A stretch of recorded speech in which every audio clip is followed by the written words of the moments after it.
الحمد لله نحمده ونستعينه ونستغفره ونؤمن به ونتوكل عليه ونعوذ بالله من شرور أنفسنا ومن سيئات أعمالنا من يهده الله فلا مضل له ومن يضلله فلا هادي له وأشهد أن لا إله إلا الله وحده لا شريك له وأشهد أن محمدا عبده ورسوله الذي أرسله بالحق بشيرا ونذيرا وداعيا إلى الله بإذنه وسراجا منيرا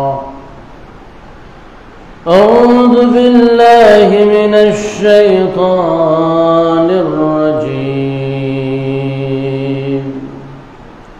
بسم الله الرحمن الرحيم ولكل أمة جعلنا منسكا ليذكروا اسم الله على ما رزقهم من بهيمة الأنعام فإلهكم إله واحد فله أسلموا وبشر المخبتين. وقال تعالى في موضع آخر ويذكر اسم الله في أيام معلومات. وقال تعالى في موضع آخر واذكروا الله في أيام معدودات. উপস্থিত সম্মানিত মুসল্লিয়ানে কিরাম, আমরা সর্বপ্রথম আল্লাহ তাআলার শুকরিয়া আদায় করি যে আল্লাহ রাব্বুল আলামিন আইয়ামুল আশর, যে সকল দিনগুলো পৃথিবীতে শ্রেষ্ঠতম, যে সকল দিনগুলো আল্লাহর কাছে অধিক প্রিয়, সেই দিনগুলোর মধ্যে আমরা জুমার মসজিদে আসার তৌফিক পেয়েছি। আল্লাহ রাব্বুল আলামিন আমাদের তৌফিক দিয়েছেন, এজন্য আমরা তার শুকরিয়া আদায় করি। আলহামদুলিল্লাহি রাব্বিল আলামিন। অতঃপর দুরূদ ও সালাম বর্ষিত হোক বিশ্ব মানবতার মুক্তির দূত সাইয়্যিদুল মুরসালিন মুহাম্মদুর রাসূলুল্লাহ সাল্লাল্লাহু আলাইহি সাল্লামের প্রতি, যে রাসূল আমাদেরকে স্পষ্টভাবে ব্যাখ্যা করে দিয়েছেন এই আইয়ামুল আশর তথা এই শ্রেষ্ঠতম 10 দিনের মধ্যে সর্বশ্রেষ্ঠ দিন হচ্ছে কুরবানির দিন, ফজিলতের ক্ষেত্রে আরাফার দিন, আবার কুরবানির দিন অন্যতম শ্রেষ্ঠতম দিন। সুস্পষ্টভাবে ব্যাখ্যা বিশ্লেষণ আমাদের কাছে করে দিয়েছেন। কি আমল করতে হবে সেটাও বলে দিয়েছেন, কিভাবে আমল করতে হবে সেটাও বলে দিয়েছেন। এই জন্য আমরা তার প্রতি দরুদ প্রেরণ করি। আল্লাহুম্মা সাল্লি আলা মুহাম্মাদিন ওয়া আলা আলি মুহাম্মাদ সাল্লাল্লাহু আলাইহি ওয়াসাল্লাম। সম্মানিত উপস্থিতি, আমরা কুরবানির প্রস্তুতি চলছে আমাদের। অনেকেই কুরবানি কিনেছেন, অনেকেই কিনবেন। খুব আনন্দ বিভোর মনে আমরা দিন নিপাত করছি, অতিবাহিত করছি যে আমরা কুরবানি করব। তো একটা পশু কুরবানি করবো, এটা আনন্দের বিষয়। হয়তো তাকওয়া আছে কি নাই সেটি ভিন্ন কথা, আমরা সবাই আনন্দ করি। তো এই যে কুরবানি কবুল হবে কি হবে না সে বিষয়টি আমরা ভাবি নাই। যে আসলে কুরবানির দিন কুরবানি করার মতোই যে একটি সওয়াবের কাজ আছে জুমার দিনে মসজিদে আগে আগে আসা, এই কথাটা আমরা ভুলে যাই। জুমার দিনে আগে আসলে, আজানের আগে আসলে যে কুরবানির মতো সওয়াব পাওয়া যায়, এই কথাটা আমরা জানি কিন্তু আমল করি না। অথচ পশু জবাই হবে, হয়তো সেখানে গোশত খেতে পাওয়া যাবে, নিজেরা পাবেন, আত্মীয় স্বজন পাবেন, এজন্য হয়তো মনে করছি যে ওখানে তো নগদ নগদ পাওয়া যায়। আর জুমার মসজিদে আগে আসলে নগদ কিছু পাওয়া যায় না, এই জন্য মনে হয় লোকজন জুমার মসজিদে আগে আসতে চায় না। এটা আমাদেরকে মনে রাখতে হবে, রাসূলুল্লাহ সাল্লাল্লাহু আলাইহি সাল্লাম যে কুরবানির কথা আমাদেরকে বলেছেন, সেম কুরবানির সব আমরা পেয়ে যেতে পারি জুমার মসজিদে আগে আসার কারণে।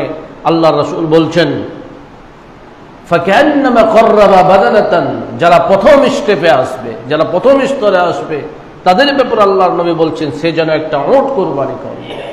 দ্বিতীয় স্তরে যারা আসবে তাদের কথা আল্লাহ রাসূল বলছেন সে যেন একটা দুম্বা কুরবানি করলো। তৃতীয় স্তরে গরু কুরবানি করলো। তৃতীয় স্তরের কথা বলা হয়েছে দুম্বা। চতুর্থ স্তরে মুরগি দান করার কথা বলা হয়েছে। চতুর্থ স্তরে মুরগির ডিম দান করার কথা বলা হয়েছে। এত সওয়াব পাওয়া যায় যদি আপনি মসজিদে আজানের আগে আসতে পারেন। এই বিষয়গুলো অবশ্যই আমাদের খেয়াল রাখতে হবে। কুরবানি অবশ্যই করব, কুরবানির দিনে কুরবানির বিধান আল্লাহ দিয়েছেন, করতে হবে। তবে শুধু ওটা নিয়ে ব্যতিব্যস্ত থাকলে হবে না। আরো যে কুরবানির সওয়াব পাওয়া যায়, আরো যে পন্থা আছে, পদ্ধতি আছে, অল্পতে সওয়াব অর্জনের মাধ্যম আছে, সেদিকে আমাদের খেয়াল করতে হবে। সম্মানিত উপস্থিতি, কুরবানির দিনে আমরা কি করব, কুরবানির দিনে আমাদের আমলটা কেমন হবে, এ বিষয়ে আমাদের জ্ঞান থাকা দরকার। তাহলে ইবাদতটা আমাদের কবুল হবে। সঠিক পদ্ধতিতে যদি ইবাদত না হয়, আপনি ইবাদত করছেন আল্লাহকে সন্তুষ্ট করার উদ্দেশ্যে, সব ঠিক আছে, কিন্তু পদ্ধতি রাসূলের হচ্ছে না, আপনার ইবাদত কবুল হবে না। কেন হবে না? আপনার ইচ্ছা, নিয়ত সবই ঠিক আছে, বাট আপনার পদ্ধতি ঠিক নেই, এজন্য আপনার ইবাদত কবুল হবে না। ইবাদত করাই হবে। সেজন্য আমাদের যেমন আল্লাহকে সন্তুষ্ট করার উদ্দেশ্য থাকা আবশ্যক, জরুরি, তেমনি আপনি যে ইবাদতটা করবেন সে ইবাদতটা যেন রাসূলের দেওয়া পদ্ধতিতে হয়, সেটাও জরুরি। সম্মানিত উপস্থিতি, ঈদের সালাত আদায় করতে হবে 10 জিলহজ। এই 10 জিলহজ আমরা কি কি আমল করতে পারি, আমাদের কি কি আমল করার ব্যাপারে নির্দেশনা এসেছে। কখন ঈদের সালাত আমরা আদায় করব? প্রথম কথা হলো, ঈদের সালাতের জন্য আমরা সকাল সকাল প্রস্তুতি নেব। তাদের মধ্যে এমনও দেখা গিয়েছে, আমাদের পূর্ববর্তী যারা ভালো মানুষ ছিলেন তাদের মধ্যে এমনও দেখা গিয়েছে ফজরের পরে তারা গোসল করে প্রস্তুতি নিতেন। তো ফজরের পরে আপনি গোসল করে যদি প্রস্তুতি নাও নেন, আপনাকে সূর্যোদয়ের পরেই গোসল করে, সুগন্ধি মেখে, ভালো পোশাক পরিধান করে ঈদের ময়দানে উপস্থিত হতে হবে। এটি রাসূল এবং সাহাবায়ে কেরামের সুন্নাত ছিল। তো গোসল কেন করবেন? রাসূল, সাহাবায়ে কেরাম গোসল করেছেন, রাসূল এটাকে সুন্নাত বলেছেন বলে আমাদেরকে গোসল করতে হবে, এই সুন্নাতের উপরে আমল করতে হবে। কেউ কেউ ওয়াজিব বলেছেন। আল্লাহ রাব্বুল আলামিন কোরআনুল কারীমে বলছেন, যারা পবিত্র থাকে আল্লাহ তাদেরকে পছন্দ করেন। আপনি ইবাদত ঈদুল আজহা বছরে একদিন আদায় করবেন, সেদিন যদি আপনি পবিত্র অবস্থায় গোসল করে সুগন্ধি মেখে না আসেন, আপনি যদি অন্যান্য দিনের নাই ফজরের সালাতে যেভাবে গোসল ছাড়াই চলে আসেন, আপনার ঈদের সালাত হয়ে যাবে। কিন্তু রাসূলুল্লাহ পছন্দ করেছেন গোসল করে আসা। আল্লাহ পছন্দ করেন পবিত্র হওয়াকে। এজন্য আল্লাহ তাআলা বলছেন, ইন্নাল্লাহা ইউহিব্বুত তাওয়াবিন, নিঃসন্দেহে আল্লাহ তাআলা তওবাকারীদেরকে ভালোবাসেন, পছন্দ করেন। ওয়া ইউহিব্বুল মুতাত্তাহিরিন, আর যারা পবিত্রতা অর্জন করে, পুত পবিত্র থাকে, তাদেরকে আল্লাহ ভালোবাসেন, পছন্দ করেন। তা আপনি ঈদুল আজহার জন্য ময়দানে যাবেন, আপনি গোসল করে নেবেন। সাহাবায়ে কেরাম গোসল করতেন, আল্লাহর রাসূল নিজেও গোসল করতেন। আব্দুল্লাহ বিন উমর সম্পর্কে বলা হয়েছে, জান্না আব্দুল্লাহ ইবনে উমর রাদিয়াল্লাহু তাআলা আনহু কানা ইয়াগতাসিলু ইয়াউমাল ফিত্র ক্বাবলা ইয়াগদু আলাইল মুসাল্লা। মুসাল্লায় যাওয়ার পূর্বেই, ঈদের ময়দানে যাওয়ার পূর্বেই হযরত আব্দুল্লাহ বিন উমর রাদিয়াল্লাহু তাআলা আনহু গোসল করে নিতেন, সাহাবায়ে কেরাম গোসল করে নিতেন। আল্লাহ রাসূল থেকে একাধিক হাদিস বর্ণিত হয়েছে, এই ঈদের দিনে গোসল করার ব্যাপারে হাদিসগুলোর সনদে ত্রুটি থাকার কারণে সেগুলো উল্লেখ করা হলো না।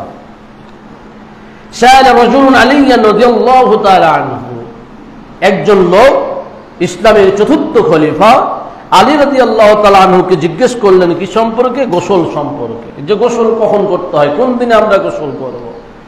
তো আলী রাদিয়াল্লাহু তাআলা আনহু বলছেন ইগতাসিল কুল্লা ইয়াউমিন ইন শিতা, তুমি চাইলে প্রতিদিন গোসল করবে। আল্লাহর রাসূলের জামাতা ইসলামের চতুর্থ খলিফাকে জিজ্ঞেস করা হলো আমি কোন কোন দিন গোসল করব। তিনি রাসূল থেকে শুনেছেন, তো তিনি বললেন ইগতাসিল কুল্লা ইয়াউমিন ইন শিতা, তুমি চাইলে প্রতিদিন গোসল করবে। ফাকালা লাল গুসলুল্লাযী হুয়াল গুসল, উনি বলছেন আমি যে বিষয়ে যে গোসলের কথা বলছি আপনি সেই গোসলের কথা হয়তো বুঝেন নাই।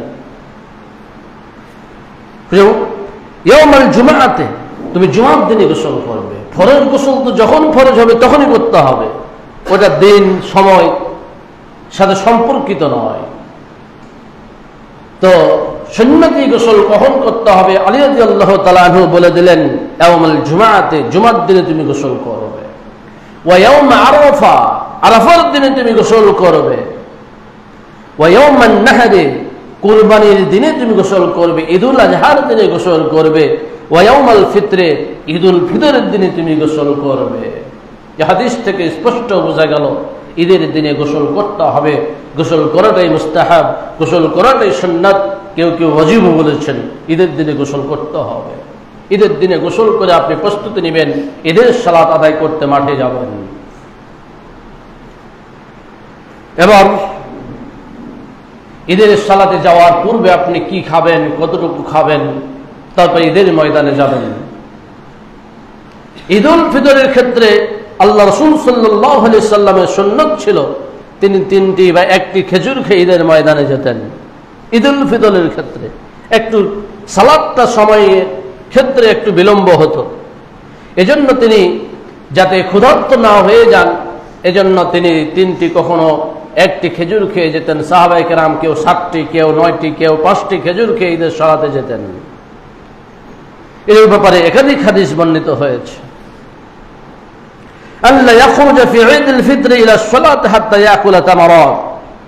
আনাস ইবনে মালিক রাদিয়াল্লাহু তাআলা আনহু বলছেন কানা রাসূলুল্লাহ সাল্লাল্লাহু আলাইহি ওয়াসাল্লাম লা ইয়াকদু ইয়াউমাল ফিতর হাত্তা ইয়াকুলা তামারাত, যে আল্লাহর রাসূল ঈদুল ফিতরের দিন কিছু খেজুর না খেয়ে ঈদের ময়দানে যেতেন না। ওয়া ইয়াকুলহুন্না বিতরান, আর তিনি যেটা খেতেন সেটা বেজোর খেতেন। বেজোর হয় 3 অথবা 5 অথবা 7 অথবা 9, এভাবে বেজোর সংখ্যক খেজুর খেয়ে তিনি ঈদের ময়দানে যেতেন। এটা কোন ঈদের ক্ষেত্রে? ঈদুল ফিতরের ক্ষেত্রে। ঈদুল আজহার ক্ষেত্রে তিনি কি করতেন? হযরত আব্দুল্লাহ ইবনে বুরাইদা বর্ণনা করছেন যে কানা রাসূলুল্লাহ সাল্লাল্লাহু আলাইহি ওয়াসাল্লাম লা ইয়াকদু ইয়াউমাল ফিতর হাত্তা ইয়াকুলা, যে আল্লাহর নবী সাল্লাল্লাহু আলাইহি সাল্লাম ঈদুল ফিতরের দিনে না খেয়ে তিনি খেজুর না খেয়ে তিনি ঈদের ময়দানে যেতেন না। ওয়ালা ইয়াকুলু ইয়াউমাল আজহা হাত্তা ইয়ারজিয়া ফায়াকুলু মিন উযহিয়াতিহি, ঈদুল আজহার দিনে তিনি না খেয়ে বের হতেন। তিনি কোনো কিছু না খেয়ে বের হতেন। বের হওয়ার পরে ঈদের সালাত ইমামতি করতেন, ঈদের সালাত সম্পাদন করতেন, অতঃপর বাড়িতে ফিরে আসতেন, কুরবানির পশু জবাই করতেন। জবাই করার পরে কুরবানির পশুর গোশত দিয়ে, কোনো বর্ণনা এসেছে কলিজা দিয়ে তিনি সকালের খাবারের সূচনা করতেন। তাহলে কত সকাল সকাল তাদের কুরবানির পশু জবাই করে গোশত হয়ে যেত, তারপরে খেতেন সকালের খাবার। রাসূল সাল্লাল্লাহু আলাইহি সাল্লামের এটা নিয়মিত আমল ছিল। ঈদুল আজহার দিনে তিনি ঈদের সালাতের জন্য বের হয়ে যেতেন। বের হয়ে যাওয়ার পরে ঈদের সালাতে ইমামতি করতেন। ঈদের সালাতে ইমামতি করে বাড়িতে ফিরে আসতেন। বাড়িতে ফিরে আসার পরে তার যে কুরবানির পশু ছিল তিনি 2টি করে দম্বা দিতেন। আল্লাহ রাসূল একটি তার পরিবার পরিজনের পক্ষ থেকে, নিজ এবং পরিবার পরিজনের পক্ষ থেকে, আরেকটি তিনি তার উম্মতদের পক্ষ থেকে কুরবানি করতেন।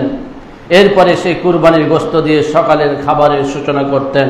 অনেকে এটাকে আবার সিয়াম পালন করা বলে, রোজা রাখা বলে। আসলে রোজা রাখা না। আপনি ফজরের আগে সাহারি খাবেন, তারপরে কুরবানির গোশত দিয়ে ইফতার করবেন, এমনটা নয়। বরং না খেয়েই তিনি ঈদের সালাতে চলে যেতেন। যাওয়ার পরে তিনি সকালে নাস্তা করতেন না, কুরবানির পশু জবাই করতেন। ঈদের সালাত আদায় করে কুরবানির পশু জবাই করতেন। এই জবাই করার পরে কুরবানির গোশতের কিছু অংশ দিয়ে তিনি সকালের খাবারের সূচনা করতেন। এটাই ছিল রাসূলুল্লাহ সাল্লাল্লাহু আলাইহি সাল্লামের সুন্নাত। এজন্য উলামায়ে কেরাম বলছেন, ওয়া আম্মা ফি ঈদুল আযহা ফাইন্নাল মুস্তাহাব্বা আন লা ইয়াকুলা হাত্তা ইয়ারজা মিনাস সালাতে। এজন্য ঈদুল আযহার দিনের জন্য মুস্তাহাব আমল হচ্ছে যে মানুষ না খেয়ে ঈদের সালাতে চলে যাবে। ঈদের সালাত থেকে ফিরে এসে ফায়াকুলু মিন উযহিয়াতিহি, তার কুরবানির গোশত থেকে খাবে। ইন কানা লাহু উযহিয়া, যদি তার কুরবানির পশু থাকে। আর যদি তার কুরবানির পশু না থাকে তাহলে সে যা আছে বাড়িতে সেটাই খাবার গ্রহণ করবে।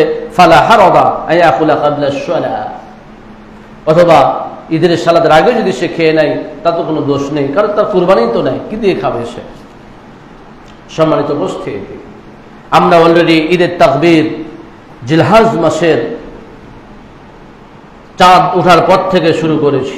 আপনারা কেমন আমল করছেন জানি না। আল্লাহু আকবার, আল্লাহু আকবার, লা ইলাহা ইল্লাল্লাহু, আল্লাহু আকবার, আল্লাহু আকবার, লিল্লাহিল হামদ। আমরা আগেই বলেছি, আবু হুরায়রা রাদিয়াল্লাহু তাআলা আনহু, আব্দুল্লাহ বিন ওমর রাদিয়াল্লাহু তাআলা আনহু এরা বাজারে যেতেন। ঈদের চাঁদ দেখলেই তারা বাজারে যেতেন।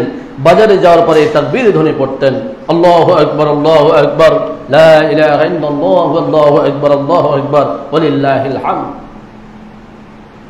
এই তাকবীরের ধ্বনি চলমান থাকবে আইয়ামে তাশরীকের আসরের সালাতের পর পর্যন্ত, মাগরিবের আগ পর্যন্ত। প্রায় 13 দিন এই তাকবীর ধ্বনি চলবে। মুসলমানেরা আল্লাহর বরত্ব, আল্লাহর পবিত্রতা বর্ণনা করবে। এজন্যই বিধান এসেছে। এজন্য আল্লাহ রাব্বুল আলামিন কোরআনুল কারীমে বলছেন, ওয়ায়াযকুরুসমাল্লাহি ফি আইয়ামিন মা'লুমাত।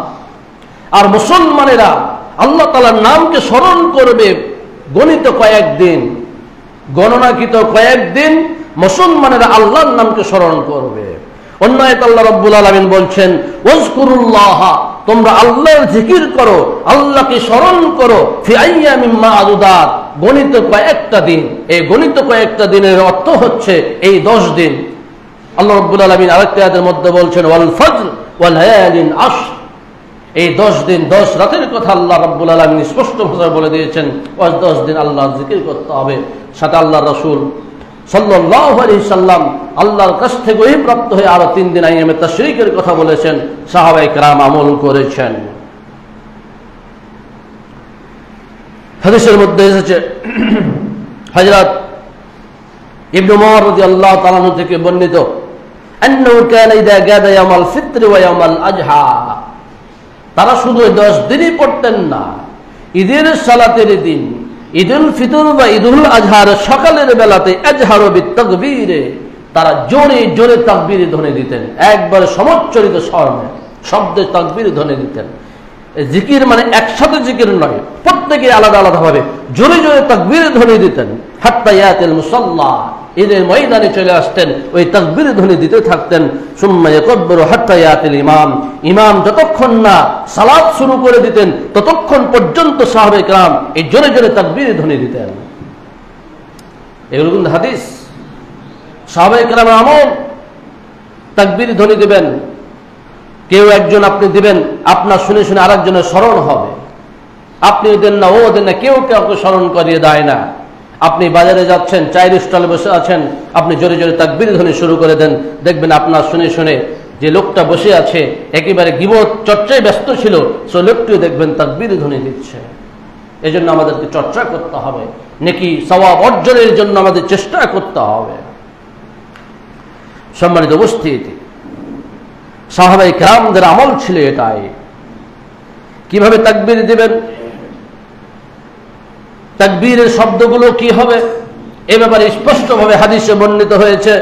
একদিন আল্লাহ রাসূল সাল্লাল্লাহু আলাইহি সাল্লাম আরাফাত দিনের সকালে তিনি বের হলেন। তিনি সাথীদের কাছে গেলেন, যাওয়ার পরে তিনি বললেন আলা মাকানাতিকুম, তোমরা স্ব অবস্থানে অবস্থান করো। এরপরে তিনি বলা শুরু করলেন আল্লাহু আকবার আল্লাহু আকবার লা ইলাহা ইল্লাল্লাহু আল্লাহু আকবার ওয়ালিল্লাহিল হামদ। আল্লাহর রাসূল তাকবীর ধ্বনি দিচ্ছেন, যার পূর্বের এবং পরের সকল গুনাহ ক্ষমা করে দেওয়া হয়েছে, তিনি তাকবীর ধ্বনি দিচ্ছেন, আল্লাহর বরত্ব বর্ণনা করছেন, আল্লাহর তাহলিল বর্ণনা করছেন। আর আমাদের কোনো ভ্রুক্ষেপ নেই। আমরা বসে বসে গল্প করি, পরিবারের সাথে গল্প করি, সন্তানদের সাথে গল্প করি, চায়ের স্টলে গল্প করি, বাজারে গল্প করি, আমাদের মুখ দিয়ে তাকবীর ধ্বনি বের হয় না। আমাদের সতর্ক হতে হবে, সচেতন হতে হবে। এভাবে আল্লাহ রাসূল সাল্লাল্লাহু আলাইহি সাল্লাম সাহাবায়ে কেরামকে শিখিয়ে দিলেন, তোমরা তাকবীর ধ্বনি দাও, এভাবে দাও। এভাবে তাকবীর ধ্বনি আইয়ামে তাশরিক পর্যন্ত চলত। শরীক থেকে বর্ণিত হয়েছে, তিনি বলছেন আমি আবু ইসহাককে বললাম যে রাসূলের সাহাবায়ে কেরাম কিভাবে তাকবীর ধ্বনি দিতেন।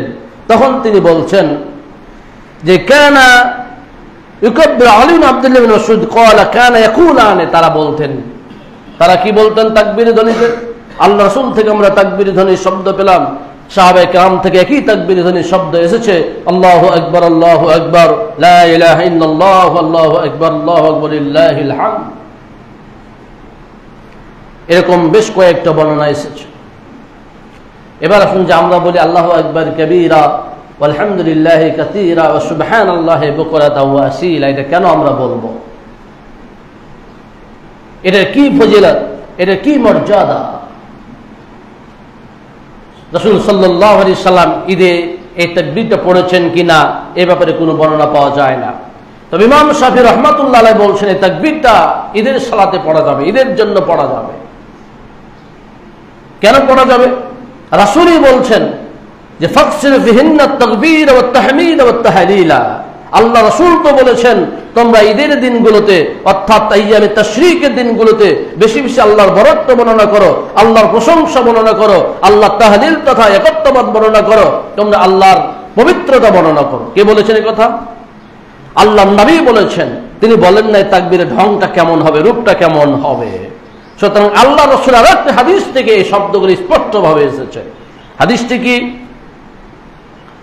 হযরত আব্দুল্লাহ ইবনে ওমর বর্ণনা করছেন, বাইনামা নাহনু নুসাল্লি মা রাসূলিল্লাহি সাল্লাল্লাহু আলাইহি ওয়াসাল্লাম, একদিন আমরা রাসূলের সাথে বসা ছিলাম।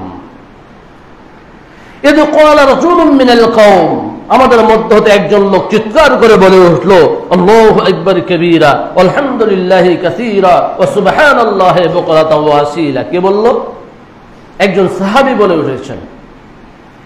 আল্লাহ রাসূল বসে আছেন আর একজন সাহাবী তাকবীর ধ্বনিটা বলে এসেছেন যে আল্লাহু আকবার কাবীরা আলহামদুলিল্লাহি কাসীরা সুবহানাল্লাহি বুকরাতাও ওয়া আসীলা। আল্লাহ রাসূল অবাক হয়ে গিয়েছেন। তিনি বলছেন মানিল কয়রে কালিমাতান কাযা ওয়া কাযা, এই কে বলল এই কালেমাগুলো? এত সুন্দর কালেমাগুলো কে বলল? এই তাকবীর ধ্বনিগুলো কে বলল? ক্বালা রাজুলুম মিনাল কওমি আনা ইয়া রাসূলুল্লাহ, তখন একজন লোক দাঁড়িয়ে বলল হে আল্লাহর নবী আমি বলেছি। সহিহ মুসলিমের হাদিস, সাহাবী বলছেন আমি বলেছি আল্লাহ রাসূল। তখন আল্লাহর নবী বলছেন আজিবতু লাহা, আমি তো বিস্মিত হলাম এই কালেমার জন্য, অবাক হলাম। কেন অবাক হলাম? ফুতিহাত লাহা আবওয়াবুস সামায়ে, এর মর্যাদা এর ফজিলত উঠানোর জন্য আল্লাহ রাব্বুল আলামিন আকাশের দরজাসমূহ খুলে দিয়েছেন। আল্লাহু আকবার কাবীরা আলহামদুলিল্লাহি কাসীরা ওয়া সুবহানাল্লাহি বুকরাতাও ওয়া আসীলা, এই সিগাগুলি পাঠ করার কারণে আসমানের দরজা খুলে দেওয়া হয়েছে। এর মর্যাদা ফেরেশতারা আকাশে নিয়ে যাবেন, আল্লাহর কাছে নিয়ে যাবেন। এই জন্য কে বলছেন এই কথা? আল্লাহর নবী বলছেন। সুতরাং একে অস্বীকার করার কোনো সুযোগ নেই। ক্বালা ইবনে ওমর, ইবনে ওমর বলছেন আল্লাহ রাসূল যেদিন থেকে এই কথা বলেছেন, যেদিন থেকে এই ফজিলত বলেছেন, যেদিন থেকে তিনি মর্যাদা বর্ণনা করেছেন, ফামা তারাকতুহুন্না মুনযু সামি'তু রাসূলুল্লাহ সাল্লাল্লাহু আলাইহি ওয়াসাল্লাম, আমি রাসূল থেকে যেদিন থেকে এই কালেমাগুলো শুনেছি আমি সারা জীবন আর কখনো এই কালেমাগুলো পাঠ করা ছেড়ে দেই নাই। শুধু এরই নয়, আপনি যখন ইচ্ছা তখনই পাঠ করতে পারবেন। সম্মানিত উপস্থিতি, এই জন্য আমরা যে ঈদের তাকবীর হিসাবে যে তাকবীর ধ্বনিগুলো পাঠ করে থাকি সমাজে প্রচলিত আছে, এগুলো ভুল নয়, সঠিক আছে। ওই তাকবীরের সাথে আপনি আল্লাহু আকবার কাবীরা আলহামদুলিল্লাহি কাসীরা ওয়া সুবহানাল্লাহি বুকরাতাও ওয়া আসীলা পাঠ করবেন। সম্মানিত উপস্থিতি, এবার চলে গেছেন ঈদের ময়দানে।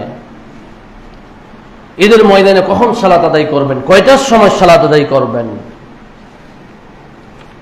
হাদিস, রাসূল সাল্লাল্লাহু আলাইহি সাল্লাম তিনটি সময়ে সালাত আদায় করতে নিষেধ করেছেন। তিন সময়। সালাসু সাআতিন কানা রাসূলুল্লাহ সাল্লাল্লাহু আলাইহি সাল্লাম ইয়ানহানা আন নুসাল্লি ফিহিন্না। তিনটি সময় আল্লাহর নবী আমাদেরকে নফল সালাত আদায় করতে নিষেধ করেছেন।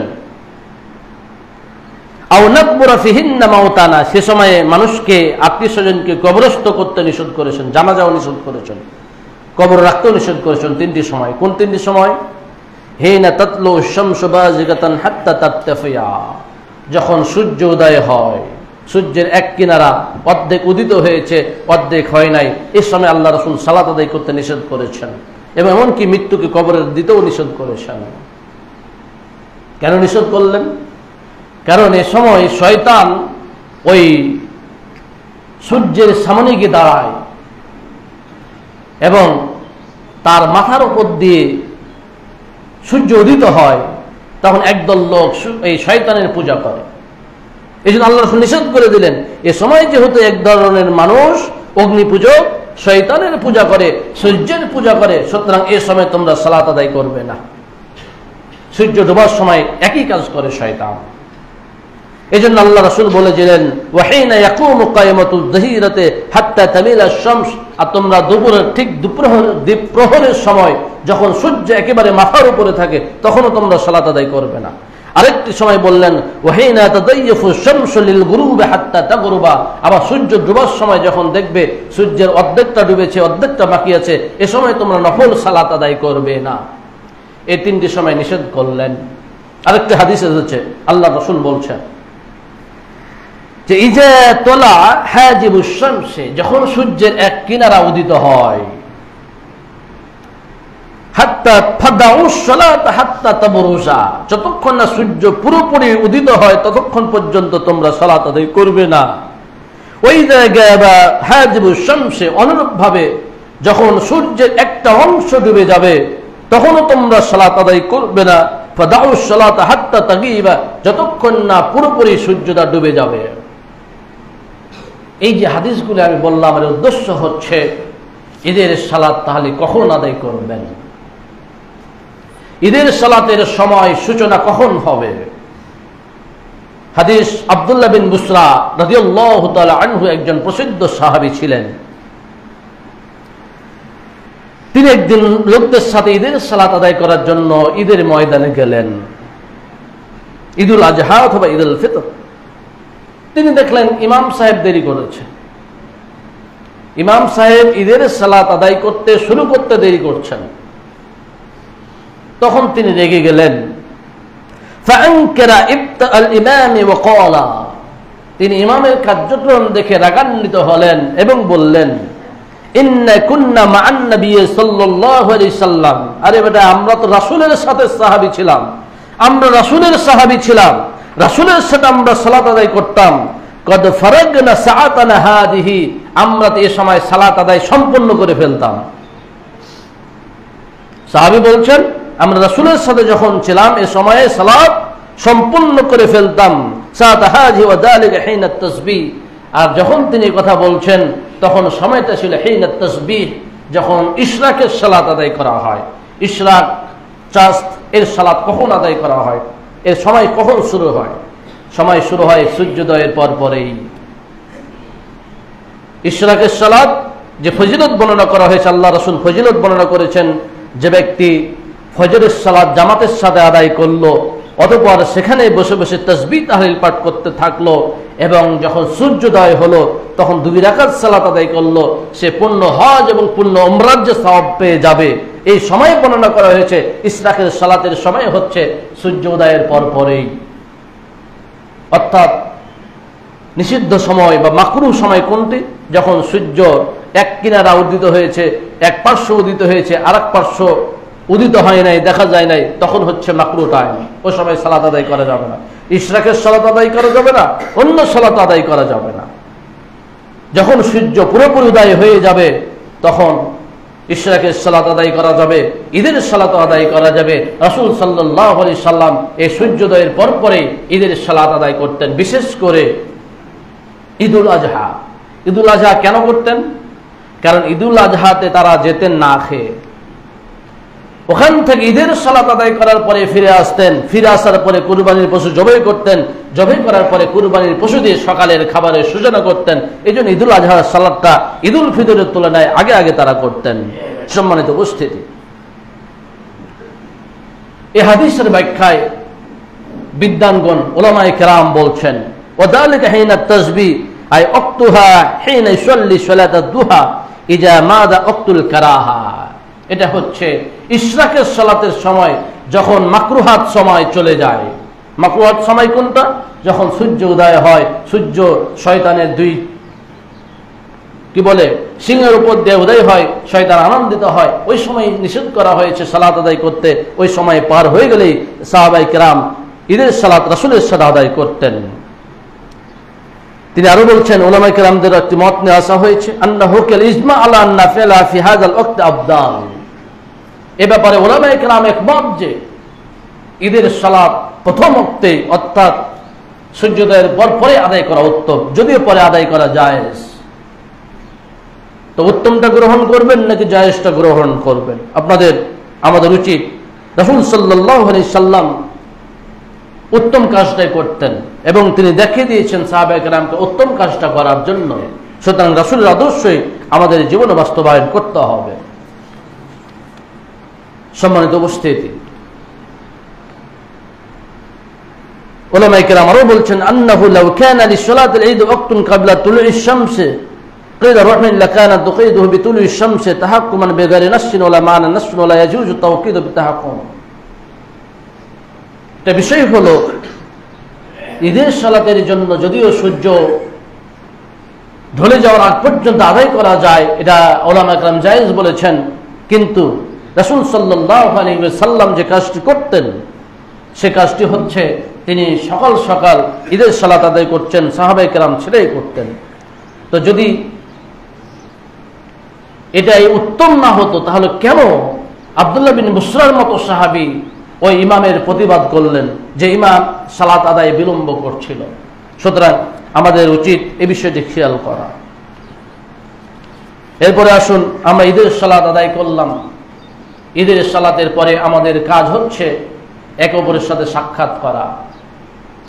সাক্ষাৎ হবে, কেউ এসেছে ঢাকা থেকে, কেউ এসেছে চট্টগ্রাম থেকে, বাড়ি এসেছে বহুদিন পরে, দেখা সাক্ষাৎ হবে, সালাম মুসাফা হবে, সাথে সাথে দোয়া হবে। কি দোয়া হবে? সাহাবায়ে কেরাম কি দোয়া বলতেন? তাকাব্বালাল্লাহু মিন্না ওয়া মিনকুম সালিহাল আমাল। এত বলে যদি বলতে নাও পারেন, অন্তত বলবেন তাকাব্বালাল্লাহু মিন্না ওয়া মিনকুম, আল্লাহ আমাদের এবং তোমাদের আমল সমূহ কবুল করুন। সাহাবায়ে কেরাম এটাই বলতেন। এরপরে আপনি ঈদ মোবারক বলেন, আরো যেগুলো ভাষা আছে আপনি বলেন, তাকে অভ্যর্থনা দেন, প্রয়োজনে কুলাকুলি করেন, অসুবিধা নেই। কিন্তু একটা কথা মনে রাখতে হবে, কুলাকুলি করাটা কিন্তু ঈদের দিনের কোনো আমল না। বহুদিন পর সাক্ষাৎ হয়েছে, বিদেশ থেকে এসেছে, বাইরে থাকে, অনেকদিন পর দেখা সাক্ষাৎ হয়েছে, আপনি কোলাকুলি করলেন, মহানাকা করলেন, এটা ভালো কাজ। কিন্তু যদি আপনি মনে করেন যে এটা ঈদের দিনের আমল, তাহলে কিন্তু এটা বিদআত হয়ে যাবে। এই ব্যাপারে আমাদের সতর্ক থাকতে হবে। ঈদের দিনের কোনো আমল নাই, বরং আপনারা পরস্পরের সাক্ষাৎ করেছেন, মহানাকা করলেন, মুসাফা করলেন, এটা ভালো কাজ, খারাপ কাজ নয়। সাহাবায়ে কেরাম কি করতেন? হযরত জুবাইর বিন নুফাইল রাদিয়াল্লাহু তাআলা বলছেন, কানা আসহাবুন নবী সাল্লাল্লাহু আলাইহি ওয়াসাল্লাম ইয়ালতাকাউ ইয়াউমাল ঈদ। যখন তারা ঈদের দিনে পরস্পরের সাথে মিলিত হতেন, সাক্ষাৎ করতেন, তারা বলতেন তাকাব্বালাল্লাহু মিন্না ওয়া মিনকুম, আমরাও সেই আমলটি করার চেষ্টা করব। অলরেডি আমাদের মাঝে আমল সূচনা হয়েছে, আগে তো ছিল না। মানুষ তো ঈদ মোবারক ছাড়া কিছুই জানতো না। তাকাব্বালাল্লাহু মিন্না ওয়া মিনকুম যে বলতে হয় এটা জানতো মানুষ? বলতো না। আমরা উলামায়ে কেরাম এই হাদিসটা এখন মানুষের সামনে তুলে ধরেছে, প্রচার করেছে, মানুষ শিখেছে, মানুষ এখন বলে তাকাব্বালাল্লাহু মিন্না ওয়া মিনকুম, এটাই সুন্নতি আমল। এর সাথে আপনার আঞ্চলিক পরিভাষা ব্যবহার করবেন, অসুবিধা নাই। ঈদ মোবারক বলবেন, আরো কিছু বলবেন, অসুবিধা নাই। সাথে সাথে ঈদের সালাতের জন্য আপনি আপনার সাধ্য মতো সুন্দর পোশাক পরিধান করবেন। বাজার থেকে নতুন পোশাক কিনতেই হবে এর কোনো বাধ্যবাধকতা নেই। আপনার বাড়িতে আপনার যে সুন্দর পোশাকটি আছে সেটা পরলেই যথেষ্ট হবে। মা বোনদের জন্য একই বিধান। অনেকেই মা বোনরা মনে করে ঈদের দিন না হয়, ঈদের দিন তো অন্তত নতুন পোশাক পরতেই হবে। কেউ আবার এমনও আছে স্বামীকে নিয়ে বাজার যায়, প্রতিদিন একবার করে মার্কেটে যায়। কিছু স্বামীও এরকম আছে, বউকে নিয়ে শুধু মার্কেটেই ঘুরে, পুঁজি পাঁজা সব শেষ করে দেয়, তাও মার্কেটে যায়। এগুলো করবেন না। আপনার যেটা প্রয়োজন, আপনি একটা নতুন পোশাক যদি থাকে বাড়িতে সেটাই যথেষ্ট হবে, অথবা যদি একটা পরিষ্কার পরিচ্ছন্ন পোশাক থাকে সেটাই যথেষ্ট হবে। বারবার আপনার মার্কেট যাওয়ার দরকার নেই, যে পোশাকটি আছে সেটি পরলেই যথেষ্ট হবে। রাসূল সাল্লাল্লাহু আলাইহি সাল্লামকে সাহাবায়ে কেরাম প্রস্তাব দিয়েছিলেন। আল্লাহ রাসূলকে ওমর ইবনুল খাত্তাব বললেন, ইবতাহাদিহি, আপনি এটাকে ক্রয় করুন, এটা আপনি ঈদের দিনে আপনার সৌন্দর্য বর্ধিত করবেন। যখন আপনার কাছে বিদেশ থেকে বাইরে থেকে প্রতিনিধি দল আসবে তখন আপনি তাদের সামনে একটা নতুন পোশাক পরে পড়বেন, এটা তো আপনার জন্য শোভা পায়, আপনি এটা একটা পরিধান করুন। আল্লাহ রাসূল বললেন, তোমার যে যুক্তি সেটা ঠিক আছে, ঈদের দিনে একটা নতুন পোশাক পরিধান করাই যায়, বা একটা ভালো পোশাক সৌন্দর্য পোশাক পরাই যায়, তবে রেশমের পোশাক তো আর পরা যাবে না। তাকে যেটা কিনতে বলা হয়েছিল সেটা ছিল রেশমের পোশাক। আল্লাহ রাসূল বললেন, এটা তো মুসলমানদের জন্য হালাল নয়। এরকম বেশ কিছু হাদিস আছে, সাহাবায়ে কেরামের আমল আছে, যে কানা লিন-নবী সাল্লাল্লাহু আলাইহি সাল্লাম লিল-ঈদাইন ওয়া ইয়াউমাল জুমআতি কানা জুব্বাতান ইলবাসুহা, রাসূলের একটা জুব্বা ছিল যেটা তিনি ঈদের দিনে এবং জুমার দিনে পরিধান করতেন। কি জন্য? সৌন্দর্য বর্ধনের জন্য, সেটা ভালো ছিল বলে তিনি এই আমলটা তিনি করতেন। ইবনে ওমর, অনুরূপভাবে রাসূলের সাহাবী আব্দুল্লাহ ইবনে ওমর রাদিয়াল্লাহু তাআলা আনহু কানা ইয়ালবিসু লিল-ঈদ আজমালা সিয়াবিহি, তার বাড়িতে যেটা সুন্দর পোশাক ছিল সেই পোশাকটা আব্দুল্লাহ ইবনে ওমর রাদিয়াল্লাহু তাআলা ঈদের দিনে পরতেন। আমরাও ঈদের দিনে একটা ভালো পোশাক পরিধান করার চেষ্টা করব ইনশাআল্লাহ, তবে যাতে আমাদের অপচয় না হয়। মেয়েদেরকে ভাবতে হবে, স্ত্রীদেরকে ভাবতে হবে, স্বামীর যেন খরচ অপচয় না হয়ে যায়, এদিকে খেয়াল রেখে আমাদের পোশাক পরিধানের বিষয়টা খেয়াল রাখতে হবে। সম্মানিত উপস্থিতি, ঈদের দিনের অন্য একটি আমল হচ্ছে রাস্তা পরিবর্তন করা। আপনি ঈদের ময়দানে, এখন তো ঈদের ময়দান খুব কাছাকাছি হয়ে গেছে, মানুষের সেই ময়দানে মাঠে যাওয়া হয় না, ছোট ছোট জামাত হয়ে গেছে। তো ঈদের ময়দানে যখন আপনি যাবেন, যে রাস্তা দিয়ে যাবেন, ফিরে যখন আসবেন আর এক রাস্তা দিয়ে ফিরে আসবেন। কারণ কি? রাসূল এটা করতেন। প্রথম কারণ হচ্ছে যে কানান নবী সাল্লাল্লাহু আলাইহি সাল্লাম ইযা কানা ইয়াউম ঈদ খালাফাত তরিকা, ঈদের দিনে রাসূল সাল্লাল্লাহু আলাইহি সাল্লাম রাস্তা পরিবর্তন করতেন। এক রাস্তা দিয়ে যেতেন আর এক রাস্তা দিয়ে ফিরে আসতেন। সাহাবায়ে কেরাম এক রাস্তা দিয়ে যেতেন আর এক রাস্তা দিয়ে ফিরে আসতেন। এটা তাদের আমল ছিল। কিন্তু কেন আমল ছিল, কেন আমাদের জন্য আদর্শ হিসেবে রেখে গিয়েছেন? সম্মানিত উপস্থিতি, এর কারণ হচ্ছে আপনি যে তাকবীর ধ্বনি পাঠ করতে করতে ঈদের ময়দানে যাবেন, আপনার তাকবীর ধ্বনি শুনবে গাছ পালা তৃণ লতা মাটি, সবকিছু আপনার আমার তাকবীর ধ্বনি শুনবে। তারা সাক্ষ্য দেবে কিয়ামতের দিন, আল্লাহ তুমি একে জাহান্নামে কি করে দাও, এ তো তাকবীর ধ্বনি পাঠ করতে করতে রাস্তায় যেত। তাহলে যদি আপনি এক রাস্তা দিয়ে যান, এক রাস্তার গাছপালা সাক্ষী হলো। যদি আপনি আর এক রাস্তা দিয়ে আসেন, ফিরে আসেন, আর এক রাস্তার গাছপালা আপনার জন্য সাক্ষ্য প্রদান করবে রব্বুল আলামিন এই তো এই তাকবীর ধ্বনি দিত, আপনার বরত্ব বর্ণনা করত, আপনার প্রশংসা করত, আপনার পবিত্রতা বর্ণনা করত। এই জন্য আমাদেরকে রাস্তা পরিবর্তন করতে হবে ঈদের দিনে। ঈদের দিনে যেমন পুরুষেরা ঈদের ময়দানে যাবে, মা বোনেরাও ঈদের ময়দানে সালাত আদায় করার জন্য যাবে। এটাই ছিল প্রতিষ্ঠিত সুন্নাত। রাসূলের যুগে পুরুষেরা যেমন ঈদের ময়দানে যেতেন, নারীরা ঈদের ময়দানে যেত। এমনকি রাসূল সাল্লাল্লাহু আলাইহি সাল্লাম নির্দেশনা দিয়েছিলেন, যে সকল নারীরা তাঁবুর ভিতরে আছে তারাও যাবে, যে সকল মহিলারা খুব লজ্জাশীল পর্দানশীল তারাও ঈদের ময়দানে যাবে, যারা মেনস্ট্রুয়েশন যাদের শুরু হয়েছে, নাপাকি অবস্থায় আছে, সে সকল মহিলারাও ঈদের ময়দানে যাবে। ঈদের ময়দানে সবাই যাবে। যারা পবিত্র তারা ঈদের সালাত আদায় করবে মুসলমানদের সাথে, এবং যারা অপবিত্র তারা ঈদের সালাতে যাবে, তবে ঈদের সালাত থেকে একটু দূরে থেকে তারা তাকবীর ধ্বনিতে অংশগ্রহণ করবে, তারা আল্লাহর প্রশংসা অংশগ্রহণ করবে, তারা দোয়ায় অংশগ্রহণ করবে, তারা আল্লাহর বরত্ব বর্ণনার ক্ষেত্রে অংশগ্রহণ করবে, তারা আল্লাহর পবিত্রতা বর্ণনার ক্ষেত্রে অংশগ্রহণ করবে, তারা আল্লাহর প্রশংসা করার ক্ষেত্রে অংশগ্রহণ করবে। তারা সালাত আদায় করবে না, কিন্তু যাবে। এটা ছিল মুসলমানদের সংস্কৃতি, যে মুসলিম নারী এবং পুরুষ সবাই ঈদের ময়দানে যাবে। ঈদ শুধু পুরুষের আনন্দ করবে। এখনো দেখবেন গ্রাম অঞ্চল অনেক জায়গায় মেয়েদের জন্য কোনো ব্যবস্থাই নাই। মেয়েরা বাড়িতে থাকে, ওরা বুঝে না ঈদ কি জিনিস। ওদেরও তো সাক্ষাৎ দরকার আছে, ওদেরও তো একটু বাইরে বের হওয়ার দরকার আছে, তারাও তো মুসলমান, অন্যান্য বন্ধুদের সাথে তারা সাক্ষাৎ করবে, তাদের একটা খোঁজ খবর নেওয়ার সুযোগ পাবে। এজন্য ইসলাম ঈদের ময়দানে মহিলাদেরকেও যাওয়ার জন্য উদ্বুদ্ধ করেছেন। সম্মানিত উপস্থিতি, এবার চলে আসুন। ঈদের সালাত আদায় করে আসলেন, আসার পরে যে কাজটি করতে হবে সেটি হলো কুরবানি করা। এই কুরবানি করবেন কিভাবে, রাসূল কিভাবে করেছেন? নিয়ত তো অবশ্যই বিশুদ্ধ হতে হবে। একটি কথা মনে রাখতে হবে যে আল্লাহ রাব্বুল আলামিন স্পষ্টভাবে বলে দিয়েছেন, লা ইয়ানালাল্লাহা লুহুমুহা ওয়ালা দিমাউহা ওয়ালাকিন ইয়ানালুহুত তাকওয়া মিনকুম। তোমাদের মাঝে কার কতটুকু তাকওয়া আছে আল্লাহর কাছে এতটুকুই যাবে। তোমাদের কুরবানির পশুর গোশত, এর চামড়া, এর রক্ত কোনো কিছু আল্লাহর নিকটে পৌঁছবে না। আসলে কি পৌঁছে? আমরা তো দেখতে পাই সব মাটিতে থেকে যায়, সব গোশত আমরাই ভাগ করে খেয়ে নিই, সব চামড়া আমরা ফকির মিসকিনকে দিয়ে দিই, কিছু তো যায় না। যায় কি? আমাদের তাকওয়া। কার কেমন নিয়ত আছে? আগের যুগে যেমন কুরবানির সিস্টেম ছিল যে কুরবানির পশু আপনি দিয়ে চলে আসবেন, আকাশ থেকে আগুন এসে নিয়ে চলে যাবে, কিন্তু এই সিস্টেম তো এখন নেই। এখন আমাদের নিয়ত, আমাদের তাকওয়া, আমাদের আল্লাহ ভীতি কেবল আল্লাহর কাছে পৌঁছবে, অন্য কিছু পৌঁছবে না। এই জন্য আমাদের নিয়তের বিশুদ্ধতা একান্ত প্রয়োজন। সম্মানিত উপস্থিতি, এবার আপনি কুরবানির পশুর সামনে নিয়ে এসেছেন, একটা পশুকে আরেকটা পশুর সামনে জবাই করবেন না, এটা তার প্রতি ইহসান। একটা মানুষকে যদি আরেকটা মানুষের সামনে হত্যা করা হয় কেমন লাগবে? যার সামনে করা হচ্ছে, যদিও এটা হারাম, এটা বৈধ।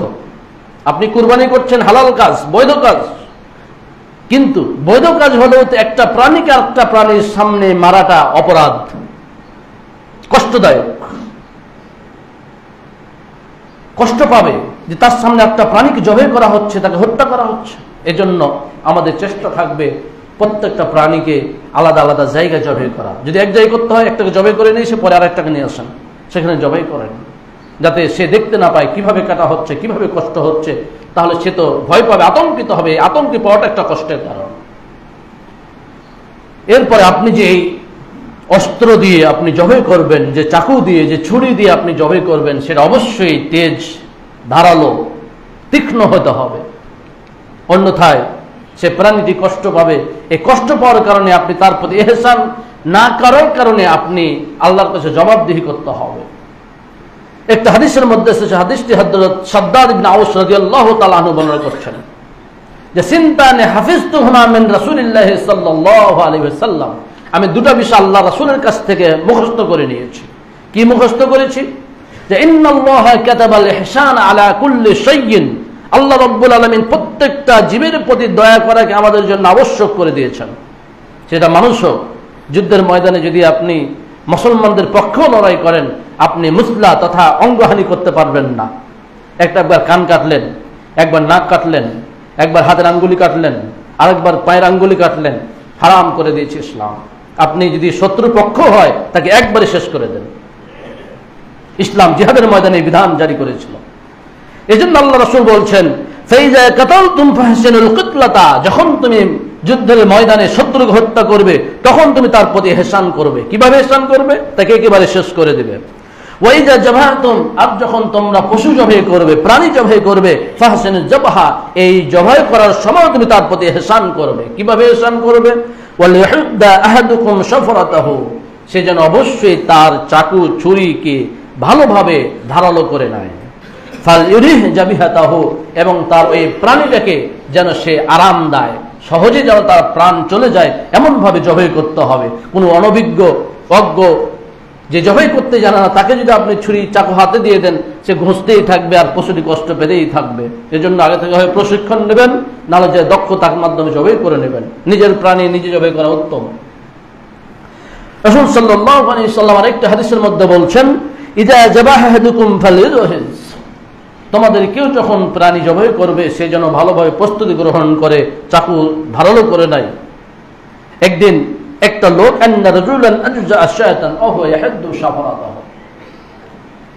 পশুটিকে জবাই করার জন্য মাটিতে ফেলে দিয়েছে।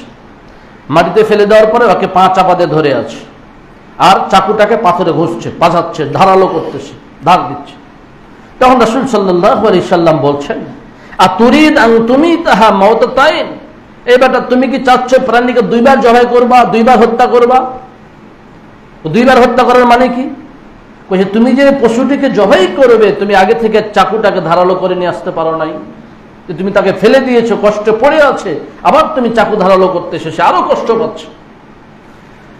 হাল্লা ইহদাত্তা শিফরাতাকা, তুমি কেন করো নাই আগেই একে ধারালো, কবলা আন তাদহা, তাকে ফেলে দেওয়ার আগেই কেন তুমি তোমার চাকু ধারালো করে নিয়ে আসো নাই, তারপর জবাই করতে বসো নাই, তুমি এই কাজ কেন করতেছো? রাসূল চরমভাবে তাকে ধমকি দিলেন, হুমকি দিলেন।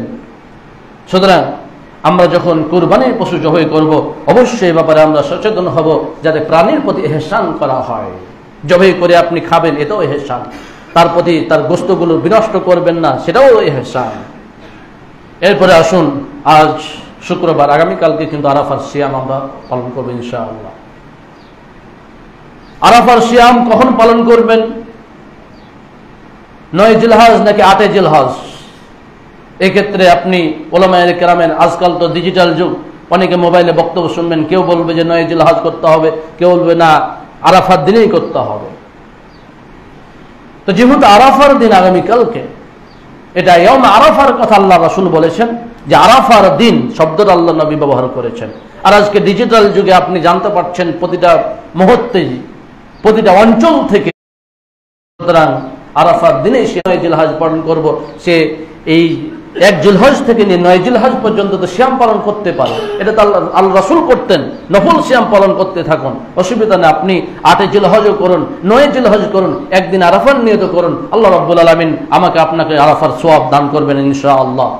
আল্লাহ রাব্বুল আলামিন আমাদের সকলকে কুরবানির আমলগুলো সঠিক পন্থায় করার তৌফিক দান করুন। আরাফার সিয়াম পালন করে 1 বছর পূর্বের এবং আরেক বছর পরের গুনাহ মাফ করে নেওয়ার তৌফিক দান করুন।